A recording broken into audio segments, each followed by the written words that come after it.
എൻ്റെ യേശു എന്നെ സ്നേഹിക്കുന്നു എന്ന് ഉറപ്പുള്ള എത്ര പേരുണ്ട്? അവരോട് ഞാൻ പറയുന്നു,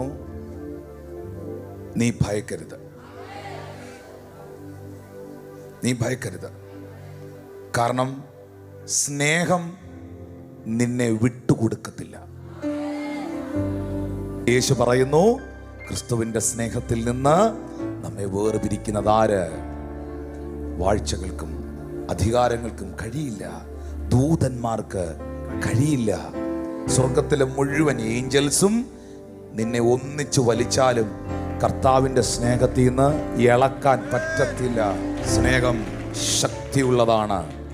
ഞാനിന്ന് മരണഭീതിയിലിരിക്കുന്നവരോട് പറയട്ടെ, ഏതെങ്കിലും രോഗത്തിൻ്റെ മുൻപിലോ മെഡിക്കൽ റിപ്പോർട്ടുകളുടെ മുൻപിലോ മാനുഷികമായ വാക്കുകളുടെ മുൻപിലോ സാമ്പത്തിക കടഭാരങ്ങളുടെ നടുവിലോ ഏതെങ്കിലും വിഷയങ്ങളെ ഭയക്കുന്ന പ്രിയപ്പെട്ടവരോട് പറയട്ടെ, യേശു നിന്നെ സ്നേഹിക്കുന്നതിനാൽ ഒരിക്കലും മരണത്തിന് നിന്നെ വിട്ടു കൊടുക്കില്ല, ആത്മഹത്യക്ക് നിന്നെ വിട്ടു കൊടുക്കില്ല, പിശാചിനിട്ട് പന്ത് കളിക്കാൻ നിന്നെ വിട്ടു കൊടുക്കില്ല. ഇത് ഉറപ്പുള്ളവർ ഒന്ന് കൈകൾ അടിച്ച് സ്വീകരിച്ച്. സ്നേഹം എല്ലാ ഭയവും നിന്നെ തീർത്ത് കളയുമെന്ന് വാദിച്ചു നിൽക്കുന്ന പൈശാചിക ശക്തികൾക്ക് നിന്നെ വിട്ടു കൊടുക്കില്ല. ഈ സ്നേഹം ഒരു വലിയ പുതപ്പാണ്.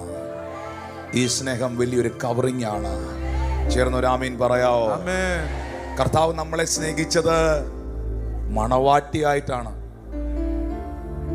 കുറവുകളോടുകൂടെയാണ്. വിശ്വസിക്കണം, എൻ്റെ മണവാളൻ, എൻ്റെ പ്രിയൻ എന്നെ തൊടാൻ സമ്മതിക്കുകയില്ല. വിശ്വസിക്കണം, എൻ്റെ മണവാളൻ എൻ്റെ കൂടെ ഉണ്ട്. അവന് ഞാൻ മണവാട്ടിയായി മാറിയപ്പോ എന്നെ ചുമ്മാ റോഡിൽ ഇറക്കി വിട്ടേക്കല്ല, എനിക്കൊരു പ്രൊട്ടക്ഷൻ ഉണ്ട്.